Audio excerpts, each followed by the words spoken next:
Hello and welcome back to the Road to Good Cooking, and today I'm going to be making pineapple chia seed pudding. And I'm going to make my chia seed pudding a little bit different this time. I'm only going to use 2 cans of the unsweetened coconut milk and way less chia seeds than I did last time. The last batch I made, even though it was quite tasty, it was a little too thick for me, and I know better than to put too many chia seeds in there. So this time I'm using 1/8 cup to measure out my chia seeds. That way I won't add too many chia seeds to my pudding. And this really is a great breakfast for me because sometimes I don't feel like eating a lot of heavy food, especially if I'm going to be busy that day.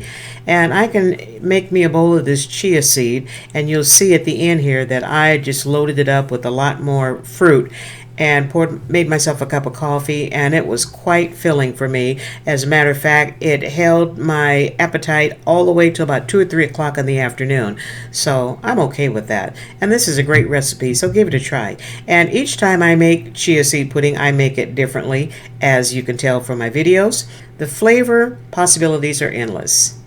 So how have you all been doing? I hope you are keeping yourself busy and keeping your spirits up, continuing with your prepping and, getting prepared. There's no such thing as being overly prepared, because in the event that something happens, you'll be prepared. If it doesn't happen, then you're going to be that much ahead of the game. So, look at it in a positive sense, and don't think that we're all just preaching doomsday and gloom and doom and all that. I just want to make sure that me and my seniors are staying informed and we are getting ourselves together. I'm going to finish making my chia seed pudding, so just sit back and relax and watch me work like you always do.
In my mixing bowl, I've added the active dry yeast, the water, and the cane sugar, and I'm going to let it sit for about 5 minutes.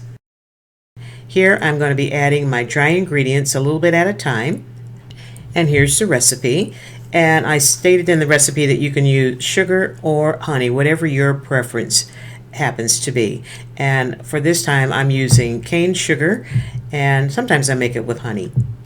I'm going to run my mixer for a few minutes, and then I'll be adding the olive oil. I always turn the mixer off when I'm adding liquid ingredients, otherwise I'm going to be wearing it all over my apron.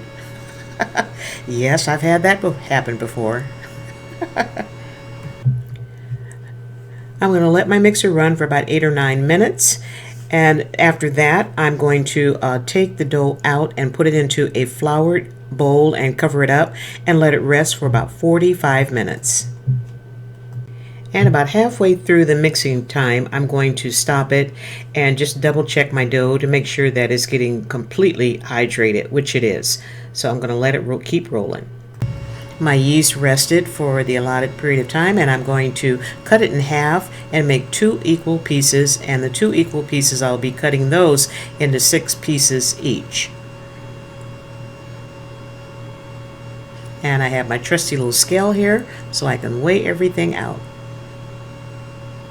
And if you don't have a kitchen scale, I highly recommend getting one because it's so handy, especially when you're baking.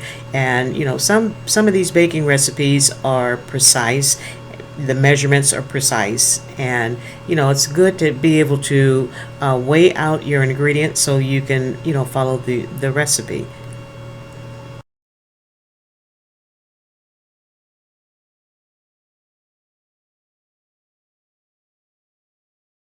Now my dough balls weigh the same. So I'm going to cut this one into 6 equal pieces and do the same with the second one.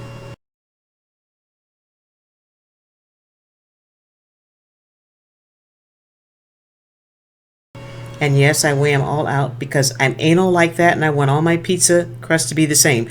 You should end up with 12 mini pizza crusts. And here's my twist. I'm going to be using my tortilla maker to make my pizza crust. Yes, I use this tortilla maker for everything, and it really does save me a lot of time.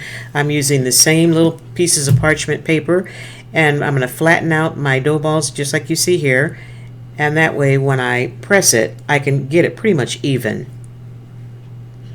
Put another piece of parchment paper on the top, and then press it.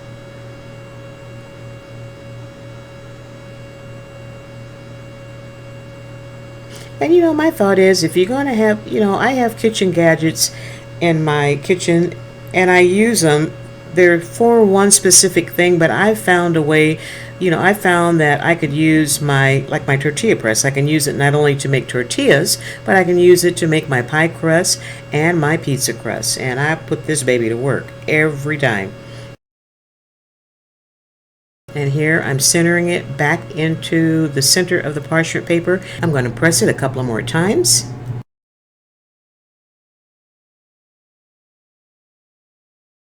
And there you go. Absolutely perfect. Work smarter, not harder. And it's just the thickness that I love. And being as this is a yeast dough, it is going to rise somewhat when you bake it. And that's what I love about this, making my little mini pizzas. Okay, the next steps are going to be pretty well self-explanatory, so just sit back and I'll be back in a second.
And from here, my pieces of crust are going into the freezer for about 2 hours, just long enough for them to set up. And once they get set up, I'll split up this stack and put them in 2 different vacuum seal bags, and that way they'll store nicely in the freezer. And so every time I want a personal pan pizza, I will have one completely ready.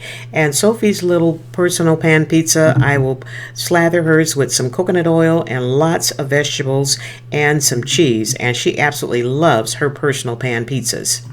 And here's my personal pan pizza, and I topped this bad boy with everything that I had in my refrigerator, and I topped it with an egg. Okay, yeah, it was super delicious. And that crust, it just bakes up so nice and crispy, and it was absolutely delicious. Give this recipe a try, you will love it.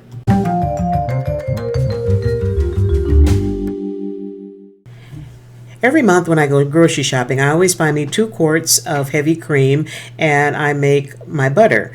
And I've been doing this now for some time, and it's the easiest thing to do. And I was getting a little concerned when every time you turn on the news, they're talking about the dairy farmers and the possible dairy shortages and what have you. And I'm not going to be the one with no butter in this house. So I've been making my butter for some time now, and it's the easiest thing to do. And I use the buttermilk, and I use that milk to make my biscuits with, and it makes some delicious biscuits. Alrighty, so we are just about done here, and I gave you the quick view of me making butter, but I'll put the link in the iCard above so you can see the full video.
And on to my lemon cucumber water. I'm going to be using real lemon juice in this recipe and a cucumber. Now this is an English cucumber which I purchased for a recipe that I was trying out, and I totally forgot that it was in the refrigerator, and by the time I got to it, it had brown spots on it, and I thought, nope, this is not going to work. So I cut off all the brown spots, and here I'm cutting it in half, and I'm going to take all the seeds out of the center, and it feels really, really soft. I don't normally buy English cucumbers because I think that they're overpriced, and that just really ticks me off for a cucumber. It tastes just like a regular cucumber. I'm sorry, I don't get it. But anyway, I digress. Here I am taking out the seeds, and I'm going to cut them in half, and you saw me size them up to the size of my bottle here, and I'll be putting a few in each bottle. And I love to eat spicy food, and when I drink this water, I usually have it when I'm having spicy foods, and it really does settle your stomach, and it's good for you because the cucumbers and the lemon juice is really good for you. So give it a try.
And we're done. And I've had so much fun this week cooking and baking and prepping and canning and all that stuff, and it has been just a lot of fun. It keeps my mind busy. And here's some zucchini bread that I made during that week, and I made like 4 loaves, and I gave 1 loaf to my neighbor, and I kept 3 loaves, and those are already wrapped up and ready for the freezer. And you notice the bag in the center, that's a whole loaf of bread that I sliced. That way I don't have to have a whole loaf of zucchini bread in the refrigerator, because if it's in the refrigerator, I'm going to eat it. This way I'll take out 1 slice at a time, and that'll keep me from getting into mischief. So hey, that's my story, and I'm sticking to it. If you're new to my channel, thank you so much for stopping by, and I hope that you hit that subscribe button on your way in. And if you enjoyed this video, please give it a big thumbs up. That way you'll let YouTube know that you enjoyed my content and you enjoyed this video. And don't forget to hit that notification bell. That way you'll be notified each and every time I upload a new video. I have had so much fun the last couple of weeks just prepping and keeping my spirit up, and cooking keeps me in my happy place, and I hope that you all will find a happy place for yourself. Be blessed, always keep God first, stay healthy, stay safe, and I will see you when I see you. Take care.